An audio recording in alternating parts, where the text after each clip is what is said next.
राजस्थान के एक छोटे से गांव में दीपक नाम का एक लड़का रहता था।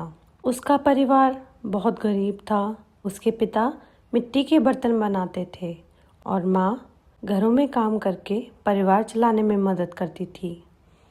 दीपक बचपन से ही बहुत समझदार और मेहनती था। वह पढ़ाई में अच्छा था, लेकिन गरीबी के कारण उसके पास किताबें और अच्छे कपड़े तक नहीं थे। फिर भी वह कभी शिकायत नहीं करता था। गांव के स्कूल में एक नया अध्यापक आया जिसका नाम था मास्टर सुरेश।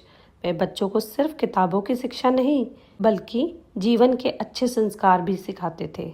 एक दिन मास्टर सुरेश ने बच्चों से पूछा, बताओ जीवन में सबसे बड़ी ताकत क्या होती है?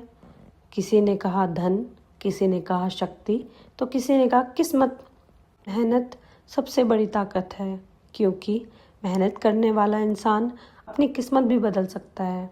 मास्टर जी उसकी बात सुनकर मुस्कुराए। उन्होंने कहा, बहुत सही कहा बेटा। समय बीतता गया। दीपक सुबह स्कूल जाता और शाम को अपने पिता के साथ मिट्टी के बर्तन बनाने में मदद करता। कई बार रात देर तक पढ़ाई करता। गांव के कुछ अमीर बच्चे उसका मजाक उड़ाते। वह कहते, अरे दीपक, तुम पढ़ लिख कर क्या करोगे? आखिर में तो बर्तन ही बनाओगे। लेकिन दीपक हमेशा मुस्कुराकर अपनी पढ़ाई करता रहता। एक दिन जिले में बड़ी प्रतियोगी परीक्षा होने वाली थी। जो बच्चा उसमें प्रथम आता उसे शहर के बड़े स्कूल में मुफ्त शिक्षा और छात्रवृत्ति मिलती। दीपक ने भी परीक्षा देने का निश्चय किया। परीक्षा से पहले गांव में मेले का आयोजन हुआ। सारे बच्चे मेले में घूमने और खेलने लगे, लेकिन दीपक घर पर रहकर पढ़ाई करता रहा। उसकी माँ ने पूछा, बेटा क्या तुम्हारा मन मेले में जाने का नहीं करता? दीपक बोला, मन तो करता है माँ, लेकिन अभी मेरा सपना ज़्यादा ज़रूरी है। परीक्षा का दिन आ गया।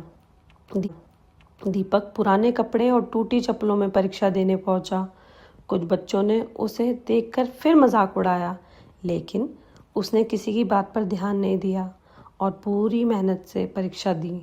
कुछ दिनों बाद परिणाम घोषित हुआ। पूरे जिले में दीपक ने पहला स्थान प्राप्त किया। पूरा गांव खुशी से झूम उठा। जो लोग उसका मजाक उड़ाते थे वही अब उसकी तारीफ कर रहे थे। मास्टर सुरेश ने गर्व से कहा, देखा बच्चों, मेहनत कभी बेकार नहीं जाती। दीपक को शहर में बड़े स्कूल में दाखिला मिला। वहाँ भी उसने कड़ी मेहनत जारी रखी। वर्षों बाद वही दीपक एक बड़ा वैज्ञानिक बना। अपने गांव के बच्चों के लिए मुफ्त स्कूल खुलवाया। जब वह गांव लौटा तो उसके पुराने